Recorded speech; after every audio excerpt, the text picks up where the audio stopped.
Alghero, la cité de l'or rouge.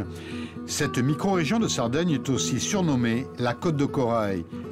Il suffit de flâner dans les rues de la vieille ville, devant les nombreux magasins qui proposent des bijoux, pour ressentir toute son importance. Ce corail est considéré comme l'un des meilleurs de toute la Méditerranée. Il se caractérise avant tout par sa couleur rouge rubis.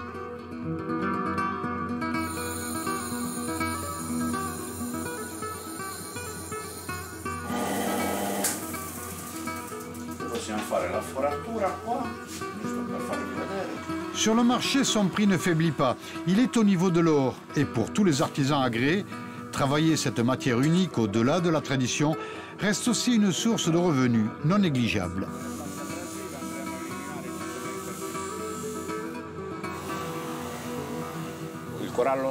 Le corail de Sardaigne est considéré comme l'un des meilleurs au monde. Pour le travailler, c'est facile. Il est très compact, sa croissance est très lente. La Méditerranée est une mer fermée, elle ne subit pas l'influence de tous ces courants comme dans l'océan. Son apport nutritif est aussi bien différent. Le corail de la mer n'a rien à voir avec celui de l'océan. Là-bas, on trouve des branches jusqu'à 40 kilos. Chez nous, une branche d'1 kilo, c'est déjà énorme, une exception.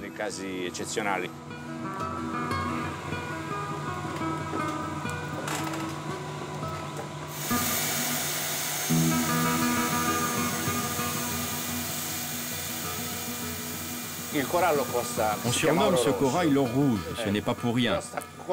Il vaut le prix de l'or et parfois même plus. C'est pourquoi les prix restent élevés. Sa pêche est difficile, cela a un coût. En plus, il reste rare. La quantité que l'on peut pêcher est limitée. Le prix sur le marché s'en ressent obligatoirement. Il reste très haut. Le travail sur le corail remonte à la nuit des temps. Au XIVe siècle, une branche de corail ornait déjà les armoiries de cette ville d'Alghero. Tous ces bijoux sont uniques et intemporels. Une qualité et un savoir-faire qui se paient au prix fort. On est bien loin ici des imitations bon marché qui fleurissent un peu partout. On peut dire que le prix du corail est variable. Tout dépend de la situation. Par exemple, en ce moment, tout est fermé. Mais au-delà de tout, le corail coûte cher. L'an dernier, les prix ont augmenté dans leur ensemble. Aujourd'hui, c'est un peu différent. C'est un marché très particulier. C'est une matière au départ très rare, qu'il est difficile de recueillir, avec des conditions de pêche contraignantes. Tout un ensemble de raisons qui expliquent ces prix élevés.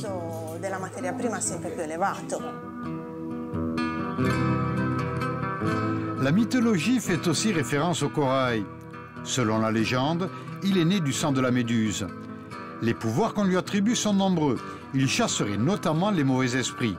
Un symbolisme qui a perduré au fil du temps.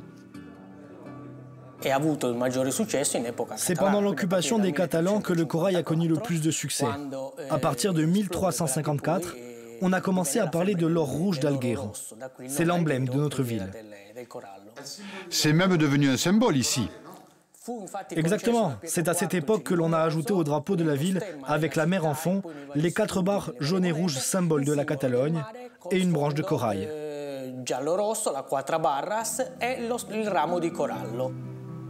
Le corail possède son musée dans cette ville d'Alghero, un lieu de découverte et des diversités que propose la production de corail, mais aussi un voyage initiatique de la pêche jusqu'à la fabrication du moindre bijou.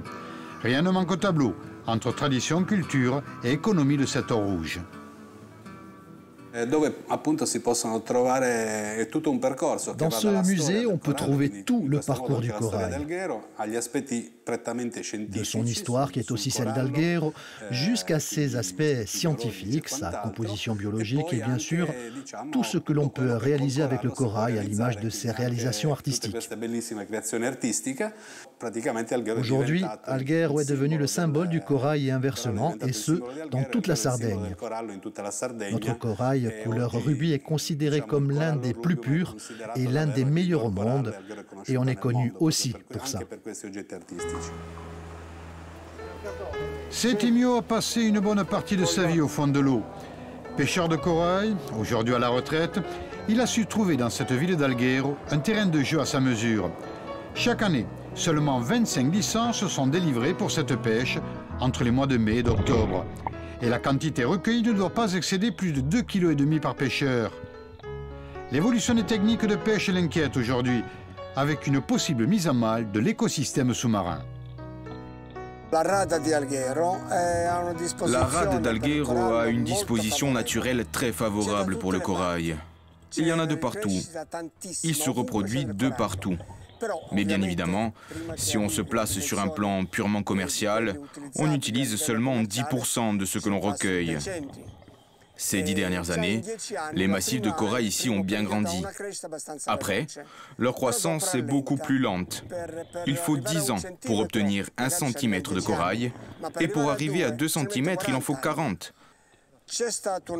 La véritable évolution dans notre métier de pêcheur, c'est l'apparition du robot. Les recherches ont de suite été plus rapides avec cet outil. Cela a considérablement changé notre façon traditionnelle de pêcher.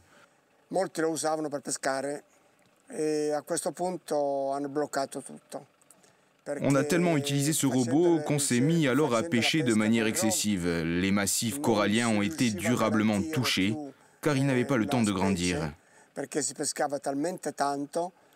Le risque de voir disparaître complètement notre corail fut réel à cette époque.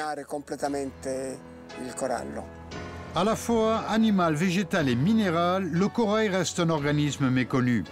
Depuis toujours, il symbolise cette ville d'Alghero. Mais la crainte est réelle ici de voir ce monde sous-marin mis à mal par sa surexploitation. On dit quelquefois que le corail est un peu un miracle car il crée des oasis de vie. C'est pourquoi il mérite l'attention de tous. Ici, dans cette cité balnéaire d'Alghero, on le sait bien mieux qu'ailleurs.